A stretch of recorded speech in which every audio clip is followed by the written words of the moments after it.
Tens of thousands of us are getting a bill we've never had to pay before. The first invoices are going out for Denver's new trash program. And there's already a backlog for people looking to pay less. 9 News reporter Cole Sullivan takes a deep dumpster dive to explain. Take a deep breath in and imagine this smell. The stink never changes, but how you think about it might. Yeah, I'm a good trash talker. Vanessa Lacayo is a spokesperson for the city department that manages trash and the one that's responsible for the newest bill littering your mailbox. Starting this year, Denver is charging to pick up what you throw out. How much you pay depends on how much you dump. And the smaller the cart, smaller the fee. Right now, most folks have the largest bin. That'll cost you about $250 a year. The smallest runs just over $100. And we're trying to get people to really rethink how they produce waste and rethink waste in general. Everyone has trash. Everyone wants to save money. So practically everyone who has asked wants a smaller bin. So in our mind, that's a good thing. We want people to start getting a smaller cart. But there's a dirty little secret. The wait for new bin delivery takes about 6 weeks. If somebody makes a request today for a smaller bin, we're going to go ahead and make sure we're billing them based on the time they made the request. Before you say this plan stinks, consider the goal. Lacayo says Denver lags behind in what it recycles, so charging for how much you trash might make you think about which bin you throw it in. We're hoping by offering weekly recycling and composting, the amount of trash that's going into those black bins is going to go down. In other words, she says, pinch your nose and pay the bill. It's lowering what they're sending and what we're sending collectively to the landfill. So the question you're all asking now is, how do you change your bin size? There are 3 possible ways. You can create a Denver Utilities online account. That's how you'll pay your trash bill on a quarterly basis. You can also go to pocketgov.com or bring your old bin to the cart maintenance facility on South Osage Street and exchange it there. Kim? Trash matters, and so the composting, recycling, all of that. Yep, all of that's coming up. I've already started recycling pickups every week. Composting's coming this summer. Trash is something we've all got and we're all talking about. Oh yeah, we do.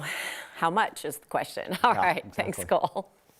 Parents in the Sun Valley neighborhood of Denver are fighting to keep its closest elementary school open. Fairview Elementary School is one of 15 small schools the Denver Public Schools superintendent either wants to close or phase out because of low enrollment.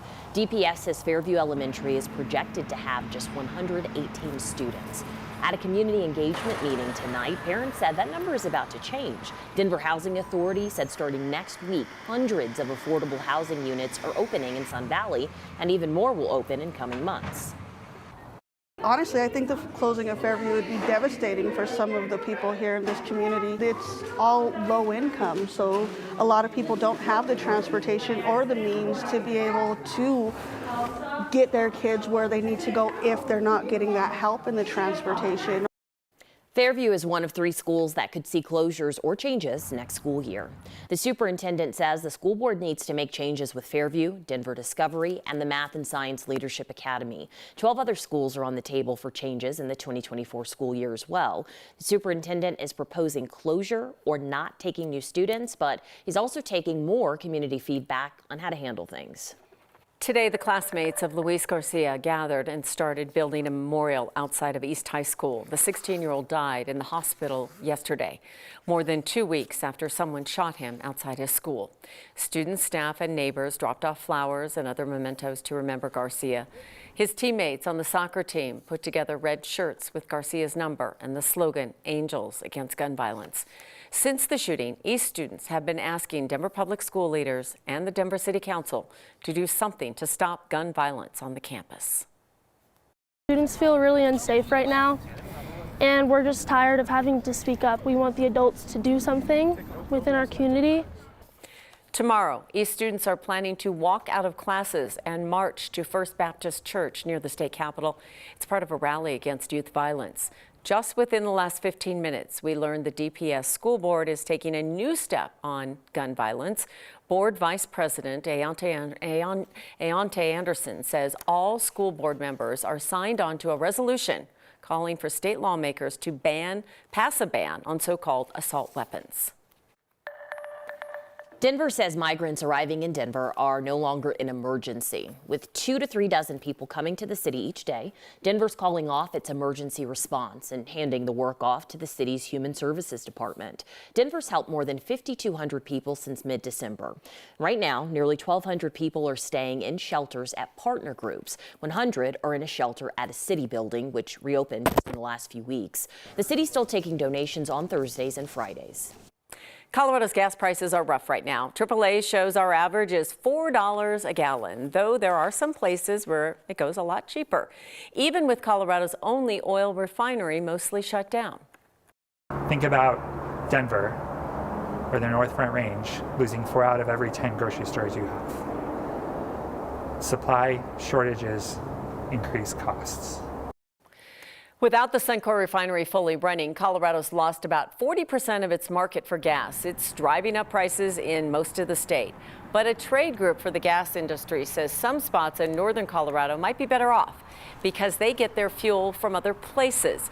Experts say even if Suncor fully reopens at the end of the month as expected, prices may not go back down until September or October. And prices will go up 2 more cents a gallon next month because of a delayed fee from lawmakers. And this summer, we have to pay more for that summer blend of gas, the kind that doesn't pollute our air so badly. When Jesus Olivas came to the States from Mexico, his mom would bring him to events to meet police officers. Fast forward to today, Olivas is a community safety officer for the Lone Tree Police Department. But his position is non-sworn, which means he doesn't carry a gun. He can't legally have one because he is a DACA recipient. That limits what calls he can respond to and what cases he can investigate. Lawmakers in Colorado are considering a new bill that would allow a state board to ask the federal government to make exceptions for dreamers like Olivas, who wants to have a gun in order to be a certified police officer. At the end of the day, I think if someone is really willing to serve their community and to put their life on the line pretty much every day, regardless of your citizenship status, I think that's something you should be able to do. The bill goes to the House Appropriations Committee tomorrow. If it passes through that, then it would go to the House floor for consideration. Nearly 2.5 years after one of Colorado's most destructive wildfires on record, recovery work is still going on. FEMA is paying back $1.7 million to the state and Grand County for repairs from 2020's East Troublesome fire. The fire killed 2 people. It burned down more than 360 homes near Grand Lake. Crews just finished replacing power lines that run along Highway 125. They rebuilt the lines underground where they're less likely to be damaged and less likely to start fires. A beloved discount movie theater chain is closed for good. Elvis Cinemas made the announcement today on Wednesday after opening more than 2 decades ago.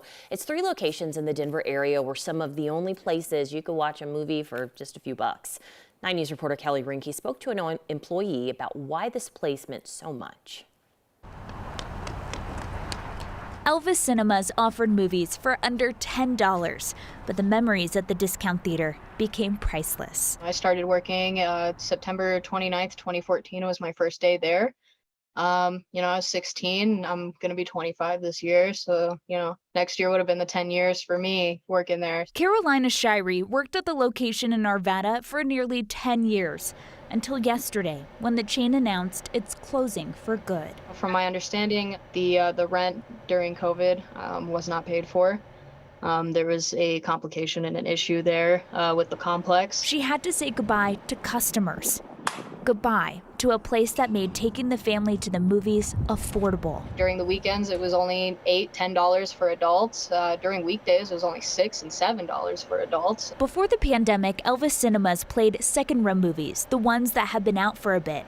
Recently, it switched to the first-run films. With streaming services and stuff picking up after, during COVID and everyone being stuck at home, we had to reopen as a first-run theater, as second-run just wouldn't have thrived as well. She wished they had more time. After 23 years, a beloved movie theater played its final credit. So I really hope that there can be a future for an affordable theater there. It was my favorite job. It was the only job that I ever loved. On their last day, employees said customers told them they wish they just had an opportunity to try to save the place and fight for it to stay open. Alex. Oh, I bet whenever movies theaters close after the pandemic, they just bring so much to a community, especially the smaller ones, right? You have those memories inside of there. So many people on Facebook were talking about, I would come here on my first date. I would come here every week with my family. That was our weekly tradition. So a lot of memories and a lot of heartbreak for these communities for losing something that special. You hate to see it. All right. Thank you, Kelly. Thanks.